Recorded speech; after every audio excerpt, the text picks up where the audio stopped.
Big boss అగ్ని పరీక్షలో వీళ్ళకి అన్యాయం జరిగిందా అంటే నిజంగా జరిగింది. ఎందుకంటే మంది ఎవరైతే ఉన్నారో వీళ్ళకి కూడా 1 గ్రీను 2 గ్రీన్లు వచ్చిన వాళ్ళు కూడా ఉన్నారు. కానీ ఎందుకని వీళ్ళని కూడా సెలక్షన్ చేయలేదు? వాళ్ళని వీళ్ళే సెలక్షన్ చేశారు.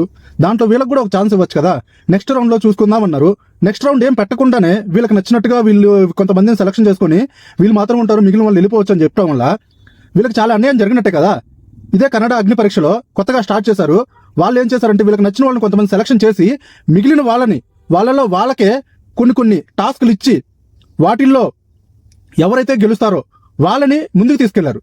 కానీ వీళ్ళకి ఎందుకు ఛాన్స్ ఇవ్వట్లేదు? ఇక్కడ వీళ్ళు ఫస్ట్ సీజన్ చూసే వాళ్ళు ఫస్ట్ ఇప్పుడు కొత్తగా స్టార్ట్ చేశారు కన్నడలో. కానీ వాళ్ళు చాలా అంటే చాలా జెన్యున్ గా కొంతమందిని ముందుకు తీసుకెళ్తున్నారు.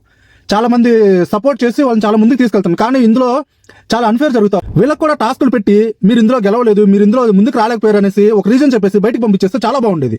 కానీ ఇందులో అందరికీ కొంతమందికి గ్రీన్లు ఇచ్చి రెడ్లు ఇచ్చి అక్కడే ఉంచేసి మీరు ఇంటికి వెళ్ళిపోండి అని చెప్పేస్తే ఎంత బాగుంటుంది చెప్పండి.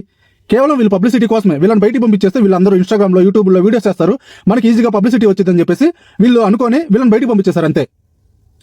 వీళ్ళ గురించి మీ అభిప్రాయం ఏంటో కామెంట్లో తెలియజేయండి.